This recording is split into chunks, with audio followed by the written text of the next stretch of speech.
throughout the entire sales cycle so you don't lose an opportunity. With only one click, you can see everything about any account or client, all in a single view. Send and receive emails directly from Monday's CRM, and log any call, meeting, or activity to stay on track. Use code-free automations to make your CRM work for you, and not the other way around. And finally, keep track of everything at a glance, from deal status to your team's performance, with dashboards that you can easily...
That those two Americans fighting for Ukraine and captured, that, quote, they are soldiers of fortune. They were involved in illegal activities on the territory of Ukraine. They were involved in firing at and shelling our military personnel. They were endangering their lives, and they should be held responsible for those crimes they have committed. Those crimes have to be investigated. The only thing that is clear is that they have committed crimes. They are not in the Ukrainian army. They are not subject to the Geneva Convention. That from the Kremlin spokesman Dmitry Peskov on MSNBC. He also told the network about U.S. basketball star Brittany Griner, who's been held in Russia for more than 2 months, that she is guilty of drug crimes and not a hostage. Also, Ukrainian President Volodymyr Zelensky on Sunday said he expects Russia to intensify its attacks ahead of the European Union's decision to potentially accept Ukraine as a member of the 27-nation economic bloc. He said that other countries could also be threatened by Russian aggression. Mark Shields writes the Washington Post, the one-time campaign manager who became one of Washington's most respected political commentators, both as a syndicated columnist and as a genial liberal counterpart to several conservative sparring partners on the PBS NewsHour, died June 18th at his home in Chevy Chase, Maryland. He was 85. C-SPAN Radio interviewed Mark Shields in 2019 for our podcast, The Weekly. Here's a minute of it where he talks about those who put their hats in the ring and stand for election. I like most people who run for office. I admire them. For most of us, life is a series of quiet successes and failures. If you and I are the two final contestants to be the regional sales manager of Great Lakes Coat Hanger Company, and you get the job and I don't, when they announce that Steve Scully has been rewarded, they don't add that Shields was passed over because of his erratic conduct at the company Christmas party, or lingering questions about his expense account. But in politics, it's there for everybody you ever sat next to in study hall, and double dated with, or babysat for, to know whether you won or you lost. And losing is tough. It's publicly painful. And nobody ever did it better than a fellow named Dick Tuck, who lost a state senate primary in Los Angeles. And when the returns came in, a reporter from KMPC radio in Los Angeles stuck a microphone in his face and he said, "Tell me, how do you feel, Mr. Tuck?" And he said, "The people have spoken, the bastards." Political commentator Mark Shields on C-SPAN's podcast, The Weekly, in 2019. He died on Saturday at the age of 85. You can find this full podcast at cspan.org. Just search for Mark Shields.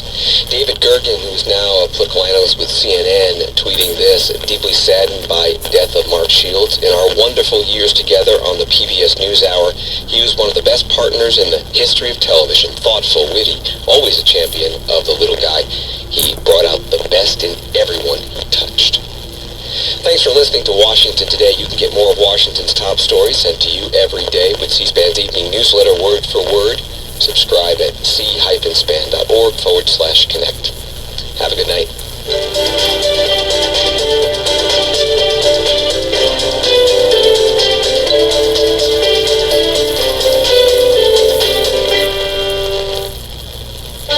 C-SPAN's Washington Journal. Every day we're taking your calls live, on the air, on the news of the day, and we'll discuss policy issues that impact you. Coming up Tuesday morning, Bloomberg News Congress reporter Jarrell Dillard and USA Today White House reporter Joey Garrison discuss the week ahead in Washington. Then the president of the American Action Forum, Douglas Holtz-Eakin, on the U.S. economy and the Biden administration's economic policies. Watch Washington Journal live at 7 Eastern Tuesday morning on C-SPAN or on C-SPAN Now, our free mobile app. And be sure to join Washington Journal for our special 6-part series on landmark legislation, airing every Sunday starting this week at 9 a.m. Eastern.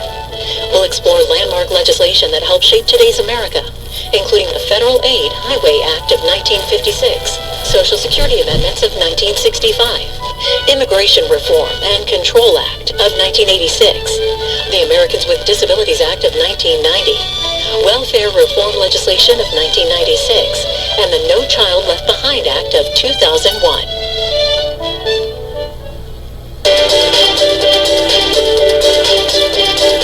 Welcome to Washington Today on C-SPAN Radio for Monday, June 20th, 2022. It's the Juneteenth federal holiday celebrated, observed, a holiday remembering the effective end of slavery in the U.S.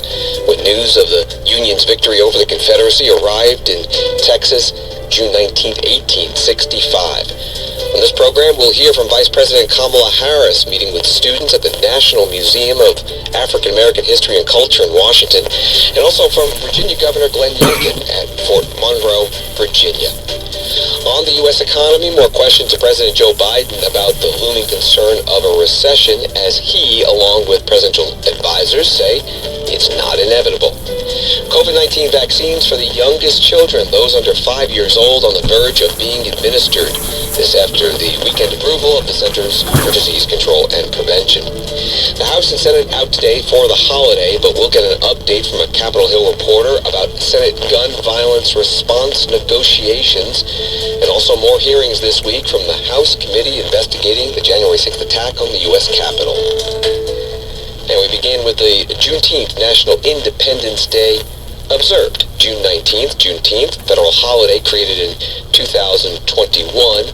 And since it fell on a Sunday this year, it's observed today. It's also called Emancipation Day and Freedom Day.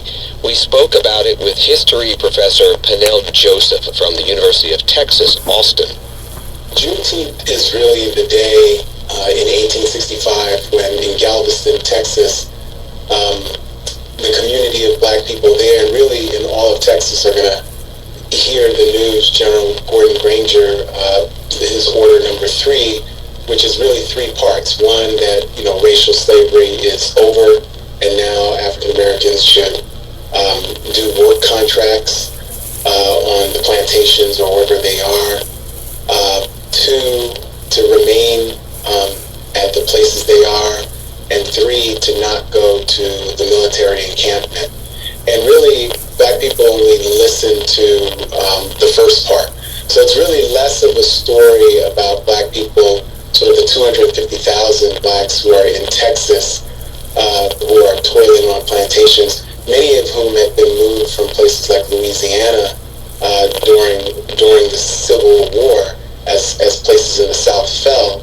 The last battle of the Civil War is in outside of Brownsville, Texas, in May of 1865. So the way we popularly tell the story sort of disempowers black people, this idea that they finally heard the news. There's a popular misconception that the Emancipation Proclamation on January 1st, 1863 freed black people. It did not. It's an order that impacts the Confederacy. So there is no general emancipation where most black people are. There are black people who escape from Southern lines and become what the Lincoln administration called information and real vital resources for the Union's military victory, alongside of over 180,000 black men and some women who serve as nurses and other things who serve on the front line. So Juneteenth becomes a second American founding. It's where the country starts to become the multiracial democracy that we are today, and it really sets up a new origin story of democracy. So if we have 1776 and Thomas Jefferson, Juneteenth is really the answer to what Frederick Douglass had questioned in 1852 in Rochester, New York. What to the Negro is the 4th of July? How could you have an independence holiday during antebellum slavery with the super exploitation of black folks, the assault, the rape, the murder, but also the building of capitalism on the backs of black people that occurred during the period from 1776 to 1865.